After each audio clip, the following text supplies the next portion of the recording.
All right, it is 12:05. Let's go ahead and get started. So good afternoon, everyone.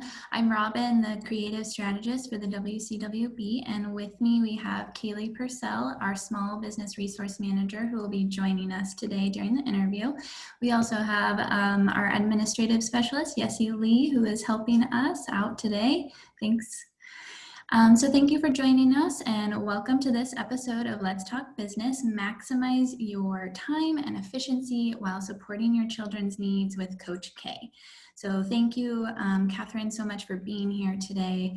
We are very grateful.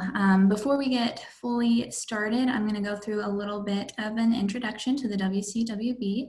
The WCWB hosts 2 Let's Talk Business episodes a month, one on the first Thursday of the month and one on the third Thursday from 12 to 1 p.m.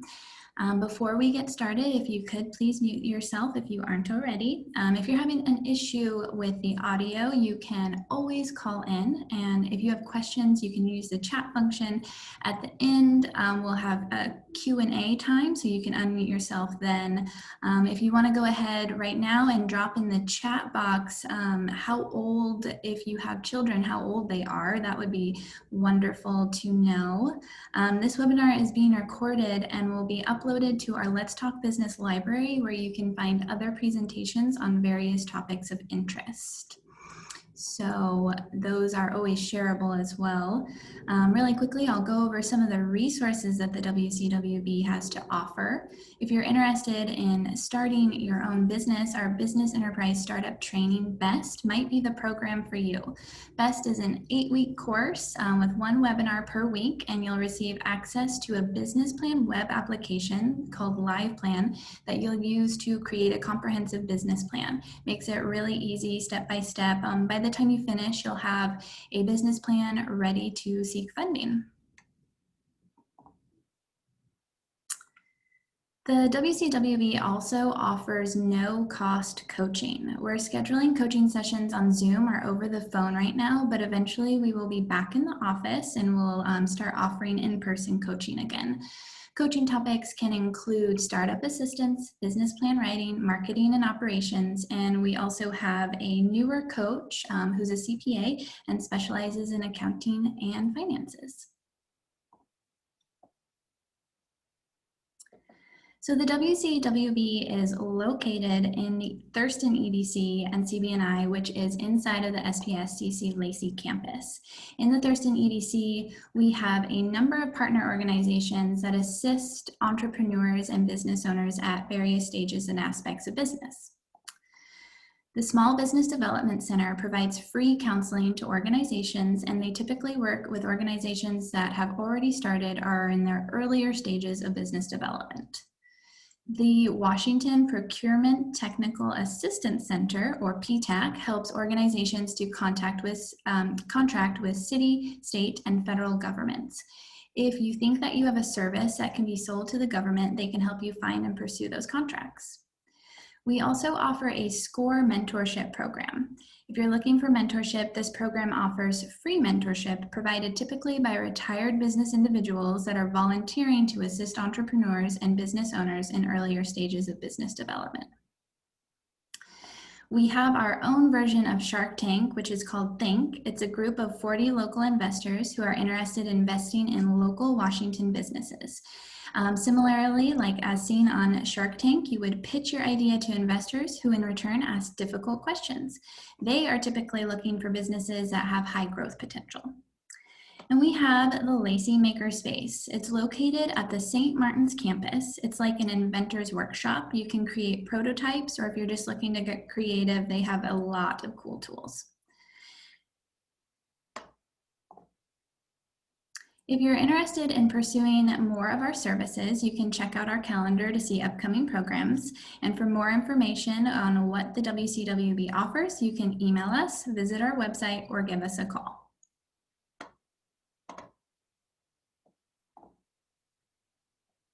I would love to introduce to you today Katherine, Coach K, who will be joining us for today's episode of Let's Talk Business. Hi, I'm Coach K. My clients call me Coach K. I'm really grateful to be here. That was really exciting to see what you do. I mean, I went to the website, but I didn't know the Shark Tank thing, and there's a lot of support. Yeah, we have a lot. Wow, that's really something. That's, if I wasn't married and tied here, I might move. It's really good. So, congratulations for having such a wonderful organization and all that support. So, I am a parent coach, and very briefly about me. I fell into parent coaching because I was in trouble. So I have 28 and 29-year-old. I have stepkids. We have our own. And I knew how to be warm and loving and kind, but I didn't know how to draw a boundary to save my life. And what I mean by that is I just didn't know how to say no. And I went to a lot of parenting experts who gave me really great stuff. Like, it sounded really good, but in the moment, I couldn't apply it. So, so basically what happened was there was something missing. And that's what I do, is I tell moms what's missing and why all that wonderful parenting information out there may not be useful for them. So in just 30 seconds here, my son, when he was 4, was hitting me when he didn't get what he wanted. And for those of you, I see you have someone who has a 7-year-old here. You may know the book, Hands Are Not for Hitting. I would read him that book and he'd stop hitting me and we'd talk and I'd reason with him, or I thought I was reasoning with him. And then 2 hours later, he just hit me when he didn't get what he wanted. And so what I learned was missing was boundaries. And as business owners, you have to have really good boundaries. You have to know when to end a conversation, and et cetera, et cetera. And those same boundaries apply to parenting. So that's why I do what I do now. So, did you do most of that work remote prior to COVID, or are you doing that work? Thank you. I just wanted to give a pause there in case there was anything. Yeah. I've done, all my coaching is done, before this, it was all done via Skype and FaceTime. And I live in Los Angeles, so trying to get anywhere in this town, forget it. That would just stress moms out. So, and it really is just much more comfortable. So this is a non-transition in that sense for me. Sure. Yeah. Awesome. Yeah. So, so go ahead. Across the country too, so you're able to support more moms. Yeah. Yes, I do. I have clients internationally as well. Great. Yeah, if they can speak English well enough to communicate with me, I do. So yeah. And so what I'm doing now is I have so many women who I have, as I was saying earlier, and I have a lot of single moms right now that I'm coaching, and my main job with them is, one, to get them to relax, because anxiety is the most contagious of all emotions. And there's a lot of stress with, how's my kid doing on Zoom class, and are they paying attention? And so while I'm helping to get moms to relax, my number one message, first and foremost, to all parents is that you can do everything right. And you can be the perfect parent. There's no such thing, of course. But you have to remember that your child has a mind of his or her own. And this is what's really missing. A lot of parents feel this pressure to do everything perfectly. And it's more intense now because the world is looking into your home. So if your kid is in the office, or you feel like that's not acceptable, you're creating a lot of problems for yourself. So my number one goal is, I ask parents, what are they expecting? Like, I'll ask you right now. I know someone here is expecting. That's so beautiful. So I'm planting seeds for you. Right? This doesn't apply to you. When the research, yeah. But I'm gonna plant some great seeds. And someone here is a 7-year-old. So I'm sure you may have a lot of questions. And I'd like to open it for questions, because the last thing I want to do is talk for 40 minutes and then the questions start. So generally the questions start right away. But my number one is to ask, what are your expectations of yourself? Let's start there. And I'll give an example. I have a mom right now where her 4-year-old would not leave her alone.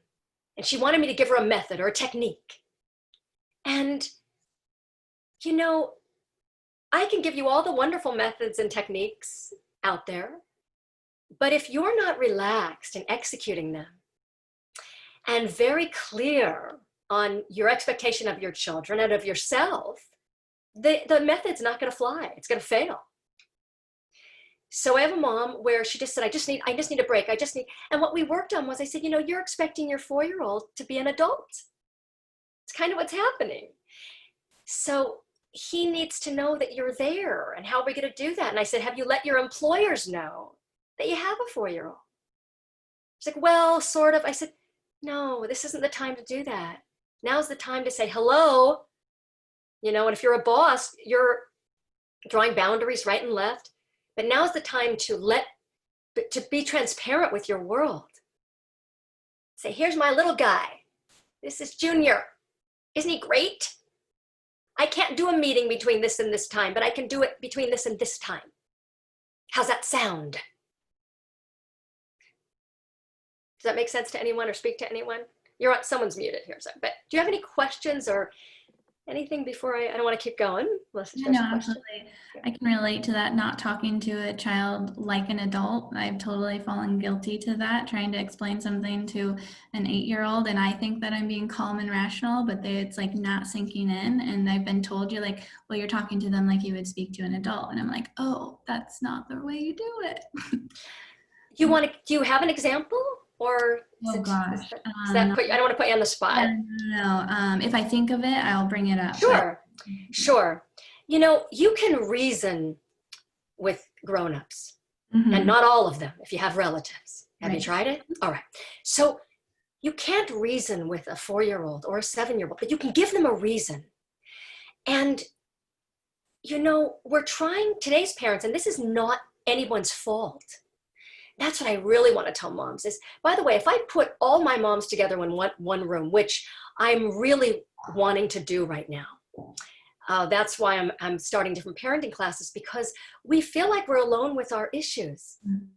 And you have a beautiful community there.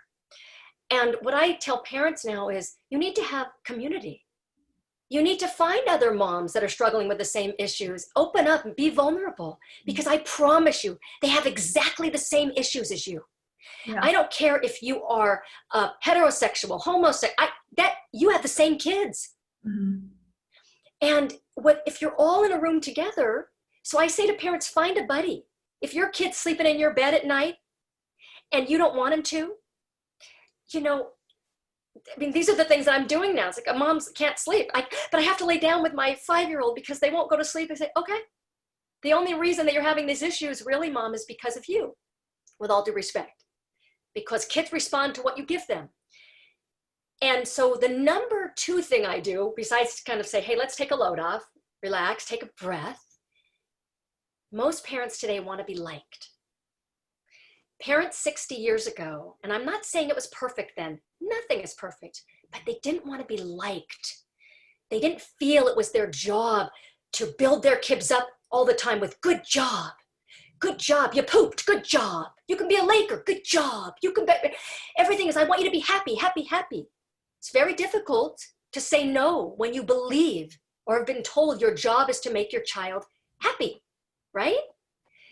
But parents a long time ago weren't interested in if you liked them. They were interested in raising a resilient, well-behaved kid.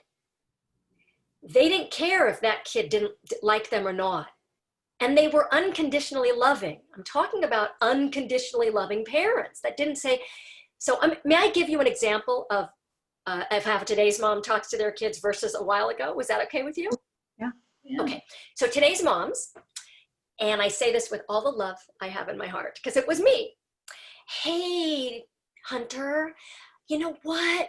We need to, I need the office right now because I have a meeting. Remember we talked about that yesterday? Remember, look at me when I'm talking to you, Hunter. Right, look at mommy, sweetie. Okay, yeah.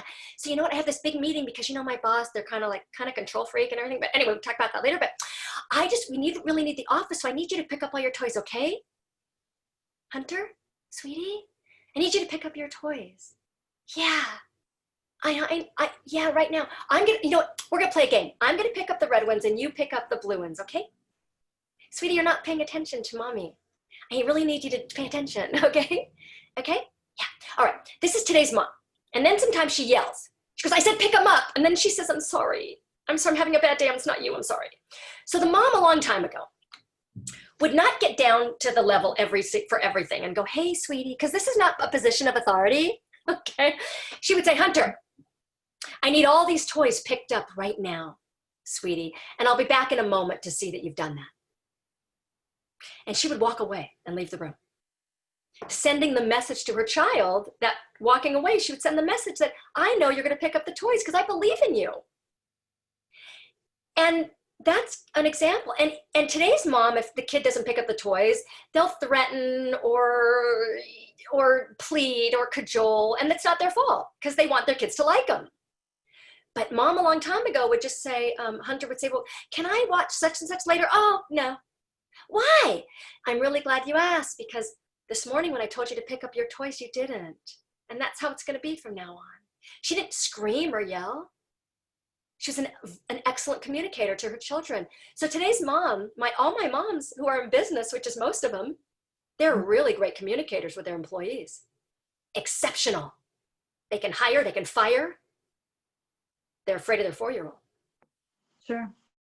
And there's so many right now juggling extra parenting time as kids are obviously not returning to school as normal. Right. What are some suggestions that you have to help those moms juggling now being a substitute parent or a teacher, substitute teacher, while working at home or bringing your child to work with you? Okay. So I always want every parent to leave anytime they're in my presence, something they can use today, right now. So it's out of here and it's out there. So first of all, I want you to say it's okay to draw some boundaries with your kids. And sometimes parents don't know, what does that look like? What does it sound? What does it mean? Draw a boundary? It sounds great, but I don't know. So what I mean by that is it's okay to say, I'm not available right now. So some parents are afraid to do that. So I know I don't know who I'm specifically talking with right now. So I'm trying to cover my bases. Yeah. So if you said something about if you're substitute teaching. So do you mean that if your kid is on Zoom school, or do you mean if you're the teacher? Do you mean with kids online school? Online school, it seems like there's a lot of parent participation, at least in my region, and the parents are, having to be a lot more involved than they've ever been historically. Correct. Even on the Zoom programs, outside of that with homework and what. Yeah. So you have these, every parent right now, generally speaking, is a little bit stressed, right? With how is their kid getting a good education? And then they're sitting in front of the computer for so long. And what do we do about that? So first thing is that if your child is little, like let's say 3 or 4, then yes, you sometimes will need to sit next to them if they're a little. But for example, we have someone who is a 7-year-old here. And I will say to parents, your job is not to teach your children. Let your teacher teach. And if you are fearful or anxious about my kid's not going to get it and they need to get the assignment, that's your anxiety. That doesn't need to be put onto your child. This could be the most beautiful time for your kid. This is going to end at some point, and it could be the sweetest time that, look at, a lot of parents have kids at home or 8, 9, 10, they would be at school. So, and I know maybe some parents out there were going, Coach K, it's not the sweetest time. Okay. It was maybe the first week, but now it's not the sweetest time. Help me. And I know, and that's what I do. I want to help you. So first ask yourself, are you feeling like you have to look good in front of your kid's teacher? And I say this because those are my clients, where I want my kid's not paying attention. Hunter, look at I told you, you need to be sitting and paying attention. That's micromanagement. Micromanagement is the death of your employees, right? Have you ever been micromanaged by a boss and it's awful, isn't it? You just want to go, and kids don't know how to communicate civilly. We do. The boss micromanages us. Hey, Robin, I really need that done. Are you okay? Because I saw you. And you turn to her and you say, oh, yeah, I'll handle that. And then you text your girlfriend, like, kill me. I hate her. But kids do not have that ability to communicate with you. So that's why they will say things like, leave me alone. Or they'll get angry because what they're saying to you is back off. You're stressing me out. So what I say to moms is, first and foremost, ask yourself, do I feel pressure for my kid to do well and get a B in the program so he can get into Harvard later? Or this is what's happening. So first thing is, let the teacher do the teaching. And if your kid gets up and walks away from the computer, let them. Don't micromanage that. Now I'm talking generally, I'm giving you little gems here. I don't mean let them walk outside and roam the streets. Sure. I just mean don't hover over and micromanage. It's not a reflection of you, by the way. And if you feel it is, you can email the teacher and say, listen, I want to thank you for everything you're doing, first of all, because teachers need to be thanked right now. Even if you think they're not doing that great, believe me, they're going to do better for you if you give them some prompts, just like we all do. We all need to be built up, right? Yeah. So you can say, you know what? I want you to know I value the lesson that you're bringing. And I want my son to be sitting there. And I'm trying to do a job too. So I want you to know that I don't take lightly when he walks away, but I'm not going to micromanage him and force him to sit. And I'm going to trust you to do your job because I know you're doing it well. Yeah. When you were saying that, I thought, I wouldn't know if my child was getting up in a classroom setting, if they were in school, and if it was my teacher, the teacher would be the one responsible to kind of rein that in. So I think that's good advice to kind of look at rather with the micromanaging. A lot of us are employers, and we would, hopefully cringe at the idea if someone came to us and said, it seems like you're kind of micromanaging. We all know that that's not going to produce a positive result. So right. Some of those, business lessons and transferring them over and realizing that it's the same thing in a different modality. It's the same modality, different person. It's still not going to work, whether it's your child or your employee. So I think that's also really great advice, to be able to kind of step back and allow them to be the individual they are, and take, they can take responsibility. Depending on their age as they go, they'll have to learn how to do that to manage their self in a classroom setting. So I think that's great. I think a lot of times, though, we do feel the pressure to want our child to perform, or like you said, if they don't do this, then what happens next year? What happens in high school? So do you have any stress relieving tips for those moms that are just anxious about how do we let go of controlling that performance and taking a step back? Well, I'd love to give you a quick fix, right? Like, here's this. It really is about, I'm sorry, what did you say, Kim? Well, give us the quick tip. I'm just kidding. I'd love to give you the quick. Well, it really is about sometimes shifting your parenting paradigm, from if you feel that anxiety, I think for all of us, we have to know why we're doing what we're doing. First of all, why am I feeling that anxiety? And the reason you're feeling it is because there is a pressure. We're so achievement focused. We went from behavior focused to achievement focused. And so, and I can say all that and you go, well, coach, how do I stop that? Because it's in me. I grew up, my focus was on achievement, and I want my kid to do well, and I'm anxious about it. And right now I want him to have a job where, what if this happens again? Where he's able to put some money aside and have a 401k. Yeah, I'm feeling more anxiety than ever about wanting my kid to do well. So that's fine. And you can have that desire and create that structure and expectation. The greater the love in the home, the greater the expectation can be. When you don't have a lot of love and great expectation, that's cruel or abusive, some people would say. So I would suggest first to check in with yourself. Say, what agenda do I have for my kid? We have to educate children the way that they need to be educated. I have a mom right now where she has 3 boys, and they're all, she would call them the golden boys, college bound. She has another one at home that isn't interested. And she keeps saying, but his potential. And I said, you're unwittingly sending him the message that you don't believe in him. You have to see him for who he is. Not every kid is going to jump in with math right now, and not every 8-year-old, 9-year-old, 10-year-old. You need to build them up. And so that my first thing is, check in with yourself. Say, gosh, am I really anxious? Or if you're in therapy, talk about it with your therapist and go, I want to look at that. Do I have a freight train of anxiety running through me so my kid can achieve? Because that will backfire. because that will create resentment. And I know all of you want to send the message to your children that I believe in you.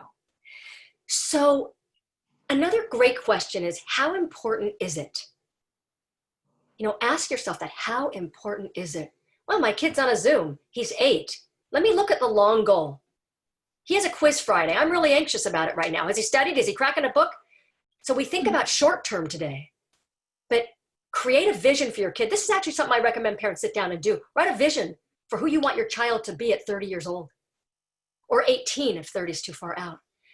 Generally speaking, I've never had a parent say, I want my kid to be wealthy. They've said, I want them to be kind. I want them to be resourceful. I want them to be resilient, responsible. And then I'll ask, what is in your day-to-day parenting are you doing to contribute to that vision? If you're hovering and you're anxious, and then and if you're taking responsibility for what your child should be taking responsibility for, then you're doing the opposite of what you desire. So my first thing would be how to manage your stress is check in with yourself. If you're able to do that, or get someone else to help you if you need help with that. Or then just ask yourself, what is the expectation I have for my kid? And is it reasonable? And if you need help figuring that out, ask a teacher. Say, I'm really worried. My kid's not paying attention, and get the information like you would with anything that you research. Ask, say, I'm really anxious about my kid not doing well on that test. What does it mean? And your teacher's going to say, you know what? This is so insignificant right now. What really matters is that he gets X or Y. Does that help you? Yeah, absolutely. Does anyone else have anything to add on that one? Oh, here we go. Sorry. What resources are available for parent entrepreneurs to keep self and kids motivated while unemployed and discovering their own new career path? Let me read it again. I need to read it again. What resources are available for parent entrepreneurs to keep self and kids motivated while unemployed and discovering their own new career path? Well, that's a lot. And in terms of resources, well, you have a resource right here, right? You have this wonderful organization that's a resource for you. WB. Yeah, right. I was going to say, right. But I mean, that's a beautiful resource. And if you've not availed yourself fully to everything this organization has to offer, to keep yourself motivated while unemployed. Well, it's a great question. And I don't know you, of course. So, I don't know what I hope this isn't too wooey for you, but your spiritual practices, because, what keeps us motivated is, what do we want to contribute to the world? What'd you say, what? Yeah. What I think. Well, that can be really unique for each. Yeah, that is very individual. So I'm going to throw out a couple of things. Look around you, and I suggest making a gratitude list for everything you have every single day. Even if it's 5 things, what are you grateful for? What are you grateful for? And regarding motivation for yourself, I love what you said about who do you want your kid to be at 18 or 30, so from a parenting aspect, but also, who do you want to be as an entrepreneur or a professional into that future, and having kind of that hold as your motivation. And whether it's someone like Coach K or one of our coaches at the WCWB, but I think that accountability factor for me can help me remind myself in those down days, what is pushing me or pulling me, and to keep me kind of on track to move towards those goals of that vision. That's really motivating for me. I love that. Thank you for that. And I want to say that I pull from parenting experts that are out there, so my expertise is coaching, and but I pull from the best. That's what I do, because who has time to do it? But I love what you just said, because you do that vision for yourself, and whether it's belief in something outside yourself, but all of that leads to belief in ourself anyway, right? And you want to send your kids the message that you believe in them. So whatever you can do to motivate yourself to believe in yourself. And that's why I say, write a vision out, just what you said. That's great for yourself, and share your vision with people who have your back. Find those people. You must have community. We are so isolated right now, and this can make me cry, which I'm not going to do right now. But I get very emotional about people who are isolated. And it's the time is now to let people into your world. Let them know if you have perfectionism, let it go, or get help letting it go. Reach out to someone and say, you know what, I'm feeling like I'm not motivated. Can I share with you my vision that I have for my business? Can I share with you my fears? Can you hold my vision for me? And you must do that with people who are safe in your life. And what I mean by that is we all have people who are critical. Criticism is one of the most destructive things for children. And I don't mean that we can't critique them or say to them, hey, you made your bed really well, and you're 12 now, and I think you can do a little better. That's not what I'm talking about. But when kids say, hey, this is important to me, and we go, well, why would you want to do that? Or that's not really they're so sensitive, like a lot of us are, that I just want you to also find people that are not going to go, oh yeah, but, well, do you really think it? Because that's so destructive. Sometimes I would rather say to people, could you punch me in the face and tell me what you think? Because that I can heal more easily. But so while unemployed and discovering their own new career path, it's a huge question. That's very sweet. It's a huge question, I know. I think that, I hope, first of all, that you have, I tell parents to do this, to say this out loud. The brain believes what it hears out loud with emotion. So if you're feeling anxious, I think it's a wonderful thing to open the fridge. Like if you're feeling stressed and you say, oh my gosh, look, we have such abundance. We have food in the fridge. We have internet access. Oh, we have this, look, we have the toys here. I have people to call. I'm healthy. Oh my gosh, this is fantastic. And watch what great free webinar today. This is a great free, right? This is a great free webinar. So I also am a big fan of, so I hope that was helpful for you. You can either, and I'm open to, with me, by the way, criticize away. If you felt like, well, I didn't get anything from that, tell me, that's fine. Because I'm here for you. This is your time now. Go ahead. So, I thought there was something. All right. So we were talking about what techniques or what things that mothers or parents can do when they're feeling stressed. But what about things, because you also touched on the fact that our anxiety or our micromanagement can cause stress for our children. So what could we do together to help relieve, like stress relieving techniques for our children as well? Okay, great question. So first and foremost, mom needs to get relaxed, right? First of all, by the way, the mom, generally speaking, I always say generally, sets the tone of the home. You have to know that your kids pick up on everything. I know we hear this all the time, but really you do. So first and foremost, put your oxygen mask on. But one thing, and I want you to take on, I'm going to challenge you to take something from today, one baby step. I love the baby step. One thing that can make a difference in your parenting. So, and you can answer this either publicly or privately, but we all hold our devices all day long. It is another appendage, right? It's a limb. Yep. It's very destructive. When you're with your kids, put it away. Don't put it down. Put it away. And if you need help some people feel like that, but I have that one email I have to get back. I have that. It's that anxiety that transfers over. And if you need support for this, get support. Be honest with yourself that I need help to do this because it's a habit. When I coach people, everything is about habits. I don't get into the psychology of things. There may be, but it's like a habit, right? Everything's a habit. So first thing is to help your kids relax, get rid of your device. Yeah. Kids don't want to have to compete with that device. And by the way, they've done studies, I love this, where when you put your phone on a table, you may have heard this, and it's face down and you're with someone, that still has priority. Put it away, turn it off. to help your kids relax, the night before, if you can do this, I know some of you are, maybe you're all self-employed. Some people that I visit different organizations, people are also working for others. We're doing different things at times, right? So have a schedule if you can, prepare the night before.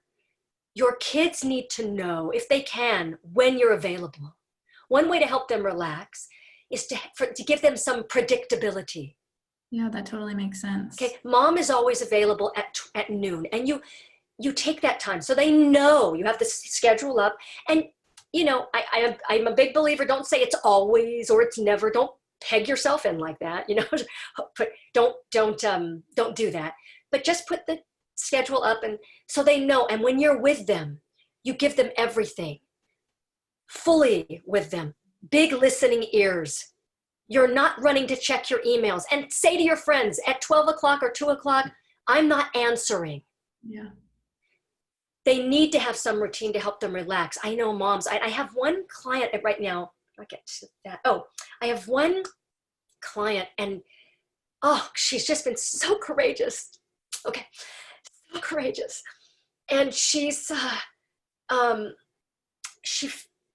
her kid kept interrupting. So kid kept coming in the office, interrupting. And I said, first of all, you're available. We have to deal with reality. You're in the house. He wants you all the time. So accept that reality. And so there's something called red sign, green sign. It's wonderful. So kids that don't read yet, they know what red means, right? And this is a practice, but I said, you know, you have to say to your son, right now, mommy is doing this work, and invite him in to show this is what mommy does. This is my Zoom, and these are the people I talk to. And if you can play, you know, and kids oftentimes need to see you. If they're really little, a closed door is not good for them. And I don't coach specifically right now, right? Because I don't know you. I'm not talking generally if this will help you, but this is a big issue right now for a lot of moms, that you could tell your child, when the red sign's up, you can't interrupt. And because I'm doing this. And then when the red sign's down, then we're going to play this and make cookies, whatever you're going to do. So if you have young children, even a little bit older, you know, you say, this is what your job is. If they're really little, your job is to watch this with the controls, parents, right? If you don't have those controls in the computer, talk to me, I'll help you. So, but to tell kids, this is your job now. This is a great time to give chores, by the way. But that red sign, green sign is great. And practice with them, role play with them. Say, okay, now you're the boss. Sit in mommy's chair or daddy's chair, sit. Now I'm gonna come in and the red sign's up. What do you say to me? They love this. So I'm gonna pause. I went off on a little tangent. No, that's great. And I love how you mentioned the schedule, because as adults, we need the same thing. We need that planning, predictability, some stability. So I can see how that would help them feel more stable and grounded and less anxious and stressed. Yes. I'm going to say, oh, go ahead. I'm sorry. That's okay. Go ahead. Exercise. We hear this all the time, but here's the thing. What I always hear, but I don't have time, coach. I don't have time. All right. Do you have kitchen timers out there? Do you all have kitchen timers? The kind that you set like an old-fashioned timer? Get one. They're the best.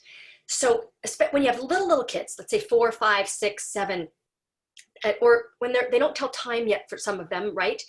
And when you say, so it's very general when we say things like, and I'll get back to exercise in a second. So I know where I'm going. I know my madness has a purpose. So kids need things to be concrete, especially when they're little. You can't be general with them.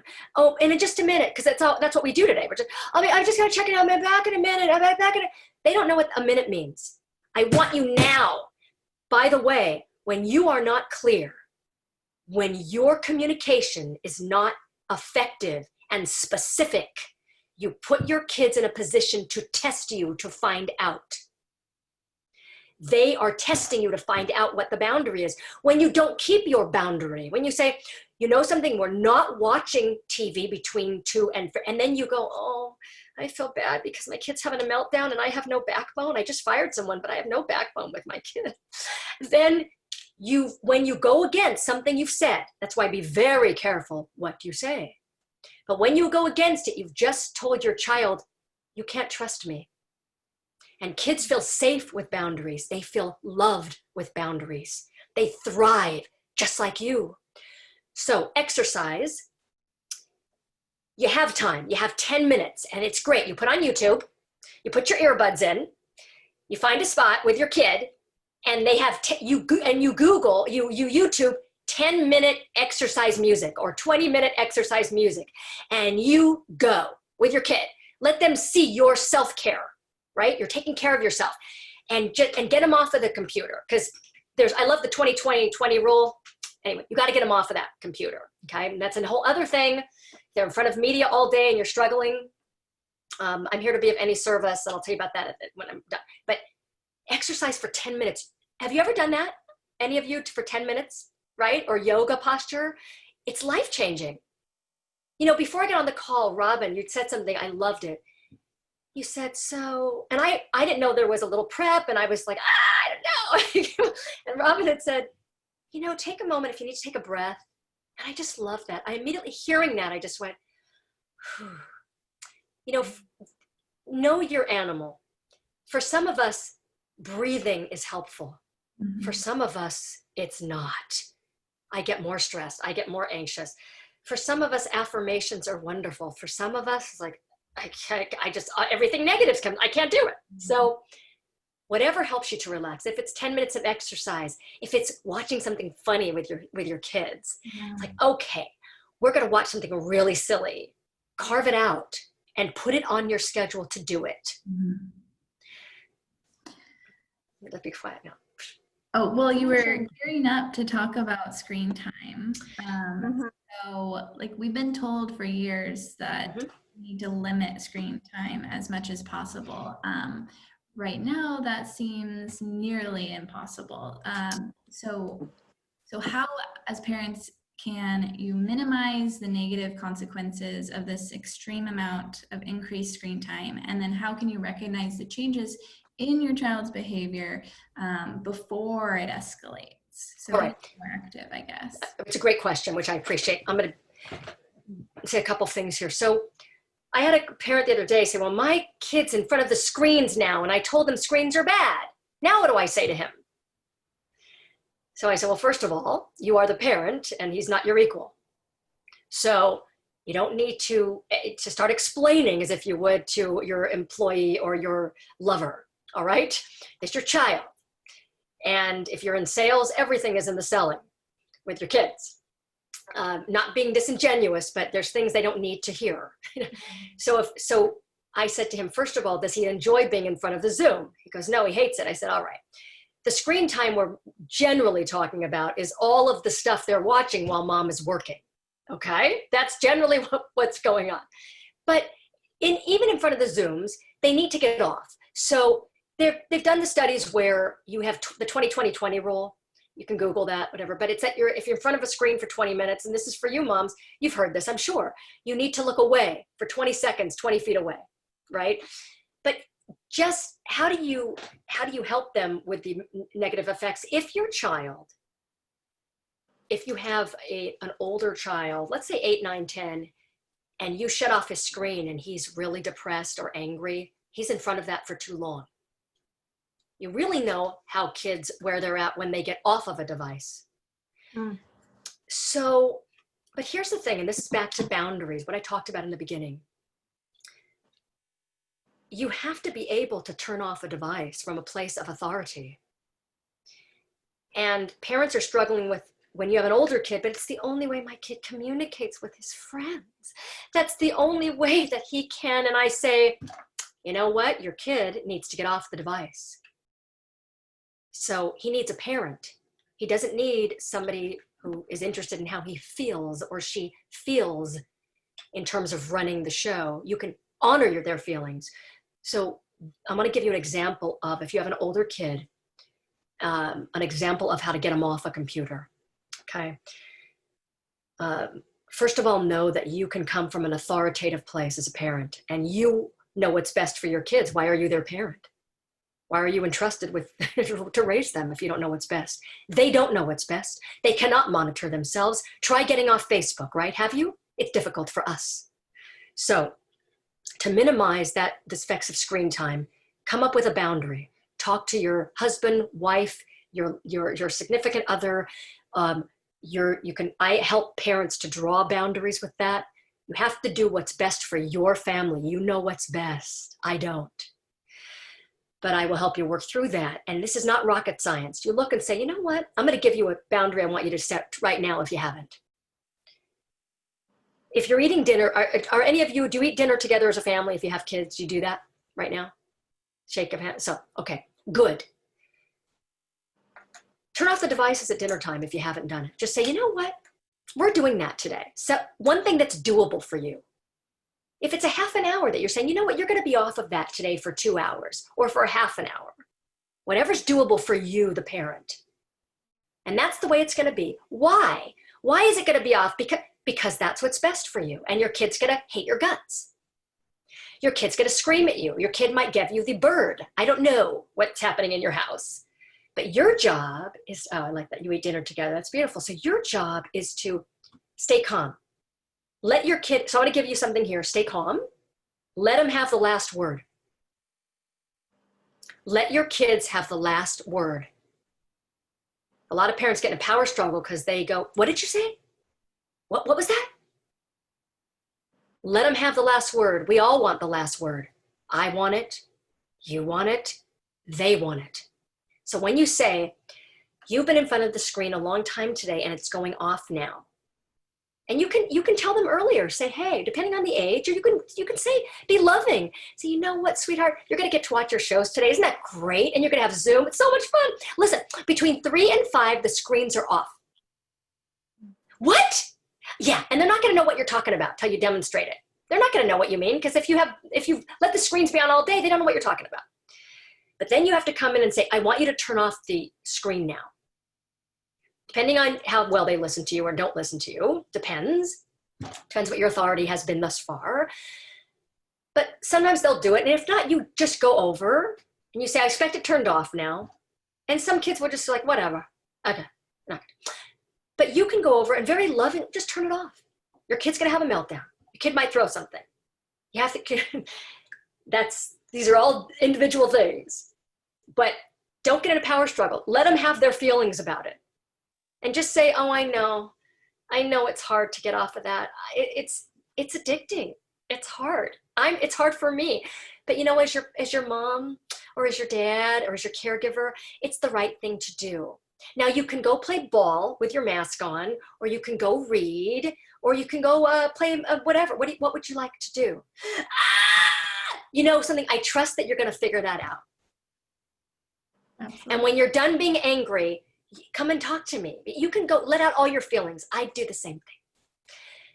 That was an example of what can happen with your kids. Okay, I recently told my 8-year-old that she won't have her phone during school time, only during breaks. And I was really surprised that she didn't get a temper tantrum. Right, good for you. And you know something, good for you. She needs the boundary. She doesn't know how to do this for herself.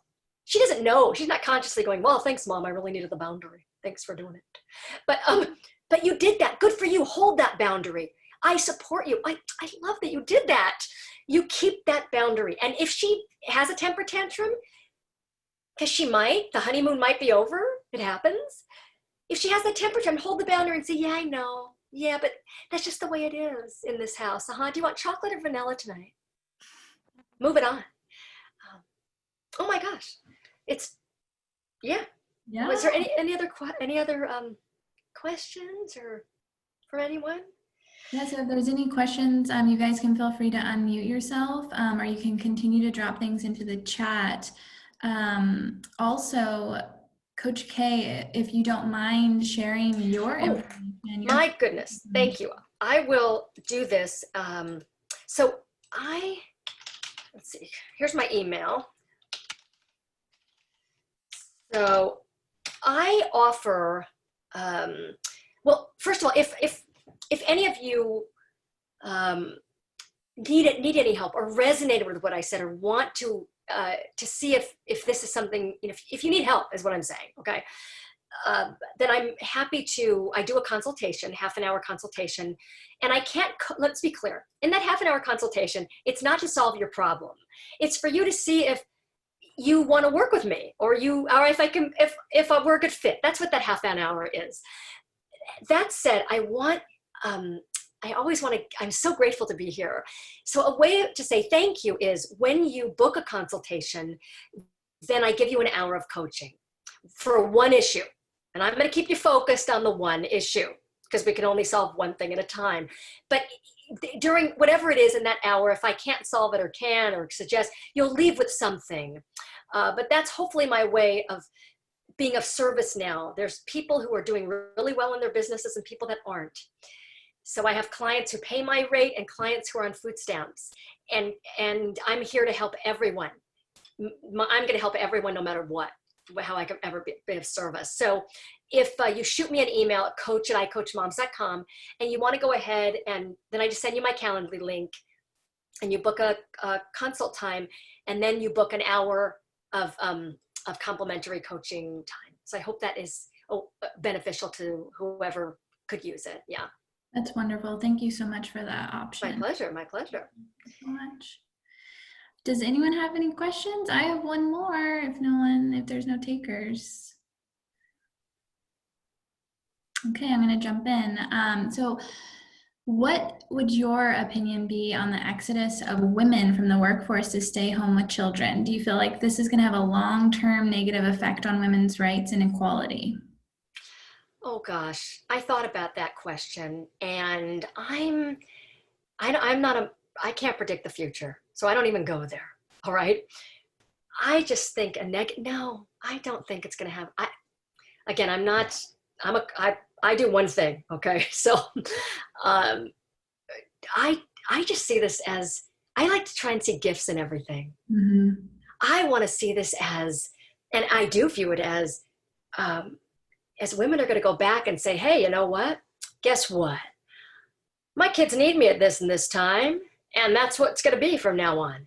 So we're going to have our meetings this time and this time instead of at this time, in a nice way, of course. But I see only great things when we keep our voices strong and say what we need, ask for what we need. Absolutely. I see a big opportunity for more women to become self-employed, actually. Absolutely. This is so exciting. I mean, I know there's people going, no, it's not exciting, and I'm miserable. I know that. I'm saying that the way in life, I think life is hard.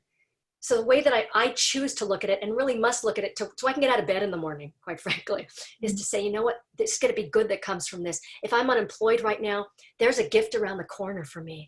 There's a job that's right around the corner. There's somebody who needs me, and I'm going to make a difference. So this downtime with my kids, I'm going to make sweet. And if I have food in the fridge and they're eating and there's the heat's on, or I got a blanket, I'm okay. Yeah. So, not the most intellectual answer, but that's not how I roll, if you notice. Anyway, yeah. And turn off the news, right? Please. Oh gosh, give yourself 5 minutes to listen to news. 5 minutes or 10 minutes a day or something that's necessary for you. But it's so depressing. Okay, one new message. Thanks, Coach. Oh, that's good. All right. So, thank you I really appreciate the opportunity to be here and meet all of you wonderful women and hear about your great organization. It's really quite amazing. I want to see the Shark Tank thing. Can other people see it? I don't know. It sounds great. It really sounds great. That's pretty awesome. So yeah, our think tank program, anyone can join as an investor and apply as a pitch person. So you just email us. I'll throw my email here. If anyone's ever interested in learning more. It's a wonderful thing. So, well, I guess that's our time, right? It's an hour, isn't it? So. Great. Yeah. Thank you so much. Thanks, Kaylee. And thank you, Coach K, so much for being here. If anyone has any last minute thoughts, you can unmute yourself, but otherwise we're going to wrap it up, and thank you again. Thank you. Thank you so much. Yes, I would love to join. There's someone who emailed me. Our partners at Pack Mountain can help find. Okay. Oh, okay. All right. Bye. Thank you so much. Bye. Thank you.